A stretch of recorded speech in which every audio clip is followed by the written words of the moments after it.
வணக்கம் மக்களே. மதுரை சீரீஸ்ல நான் ரொம்ப சர்ப்ரைஸா பார்த்ததே இந்த தெப்பக்குளம் தாங்க. சின்ன வயசுல மாரியம்மன் கோவில் 4 ஷாப்பு தவிர இங்க நான் எதுவுமே பெருசா பார்த்தது இல்ல. இப்பெல்லாம் பார்த்தா ஃபுட் ஸ்ட்ரீட் என்ன, போட்டிங் என்ன, கிட்ஸ் பிளே ஏரியா என்னன்னு நம்ம பார்த்த தெப்பக்குளமா இதுன்ற மாதிரி தான் இருந்துச்சு.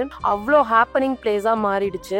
ரொம்ப நாளா இருக்கே அப்படின்னு நீங்க சொல்லலாம். பட் நான் ரீசெண்டா தான் வந்து பார்த்தேன். எனக்கு ரொம்பவே பிடிச்சிருந்தது. மதுரையில இந்த கீரை வடை வந்து சாப்பிட்டுருக்கீங்களா? இது வந்து இந்த கிரீன் கலர்ல இருக்கு பாத்தீங்களா, முள்ளுங்க இலையில வந்து இந்த வடை பண்ணுவாங்க.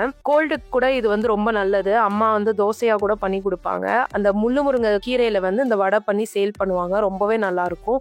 அந்த வடையை கூட அல்டிமேட் என்னன்னா அந்த பொடி தாங்க. அந்த பொடியோட அந்த வடையை சாப்பிட்றப்ப செம்ம டேஸ்டா இருக்கும். அதனால மதுரையில நிறைய இடத்துல கிடைக்கும். இங்க தெப்பக்குளத்துல நிறைய ஷாப் இருக்கு. நீங்க வந்து ட்ரை பண்ணி பாருங்க. 2 ரோடுக்கு மேலேயே வந்து ஃபுட் ஸ்ட்ரீட் இருக்கு. நிறைய எக்ஸ்ப்ளோர் பண்ற இருக்கு. ட்ரை பண்றதுனா ட்ரை பண்ணுங்க. கிட்ஸுக்கு கூட பாத்தீங்கன்னா நிறைய கேம்ஸ் இருந்தது. நாங்களும் செமையா என்ஜாய் பண்ணோம். ஈவினிங் டைம்ல என்கேஜிங்கா இருக்கிறதுக்கு இந்த தெப்பக்குளம் வந்து ட்ரை பண்ணலாம். நாங்க வந்து நிறைய ஷாப் வந்து எக்ஸ்ப்ளோர் பண்ணல. உங்களுக்கு பிடிச்ச ஷாப் எதுவும் இருக்கா, என்ன டேஸ்டா இருக்கும்னு வந்து கமெண்ட் பண்ணுங்க. நெக்ஸ்ட் டைம் போறப்ப நான் கண்டிப்பா அங்க வீடியோ எடுத்து போடுறேன்.